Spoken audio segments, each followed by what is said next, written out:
response of the Supreme Court was that, well, you can't bring claims against bankrupt corporations, but you can bring claims against the principals responsible for the existence and deceit and misadministration of those bankrupt corporations, which is then precisely what we did. Anyway, it turns out that they were doing the same thing worldwide. They were doing the same thing in Japan. They were doing the same thing in Canada, the same thing in Australia, all over wherever the long arm of the mercenaries had reached. This is what they were doing.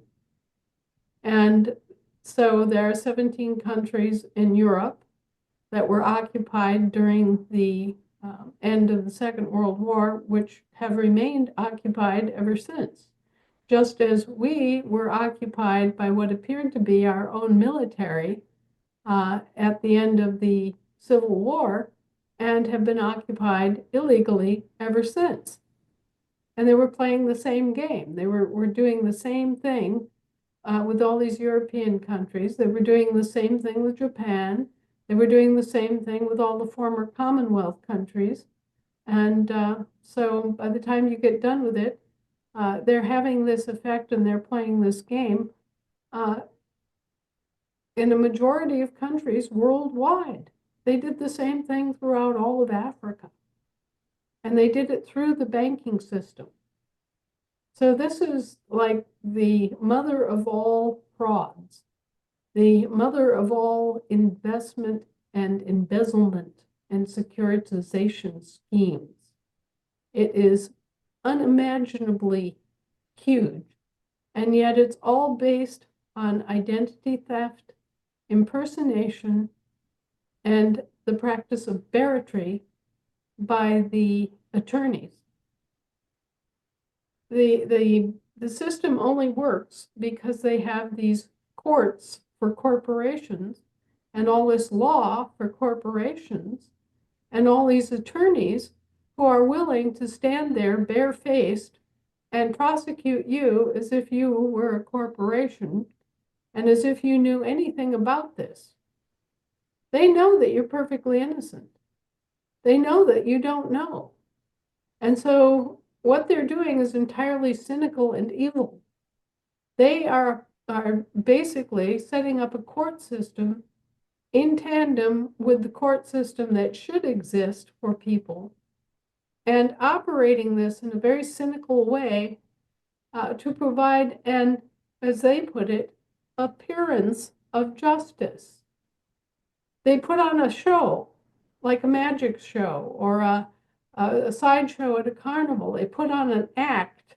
It's theater. Their court system is theater, right? They're absolutely trying to deceive you into thinking that what they're doing is valid and bamboozle you out of your money and property because they're operating under Roman civil law. And the Roman civil law says what? Let him who will be deceived be deceived. The Roman civil law makes no bones about it. If you're dumb enough to fall for it, then they can take you for whatever they can grab, okay? But also, if there is fraud, the Roman civil law is equally draconian. So the Roman civil law then says, if there's a taint of fraud, it gets blown back to the instant where the fraud occurred, where it first occurred. Well, in searching for that moment when it first occurred, it occurred back in the late 1690s and early 1700s. This is where all this got started. And the template for it got started with the English Civil War and the formation of the quote-unquote British Union and the formation of Great Britain, which is a company, not a country. Okay? So it happened first in Britain, and all this incorporation stuff and impersonation and the seizure of, you know, given names as property belonging to the British Crown, and the British Crown copyrighting everybody's given name as chattel belonging to the king, and all this other crap. All of that got started as a direct result of the English Civil War and the formation of the Union that resulted in the business known as Great Britain. So if you go back to the point where it all started, it was over 300 years ago. And it was in Europe, and it had nothing to do with us. And our forefathers knew about this, and they wanted no part of it.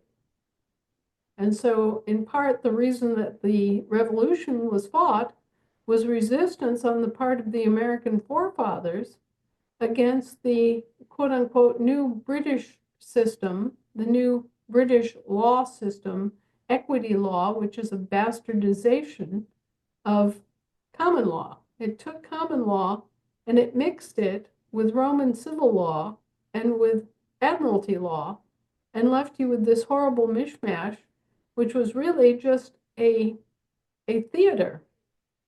It was a court system that was a court in name only.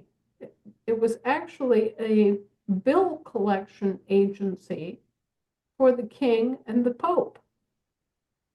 So these barristers, these attorneys, are not only thespians, they are bill collectors. And the way that we think of a court, they're not a court at all. The only sense in which they are a court is that they represent the king's court.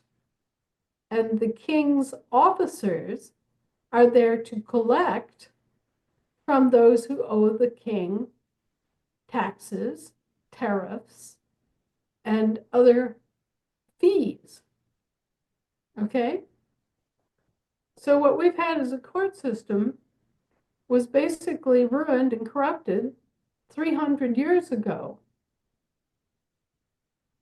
And if you obey the Roman civil law, as they must, since they adopted it, that means that the corruption and the embezzlement and the fraud and the counterfeiting and all the other stuff goes back 300 years. All that basically has to be obliterated. Well, So think of the immensity of that. it seems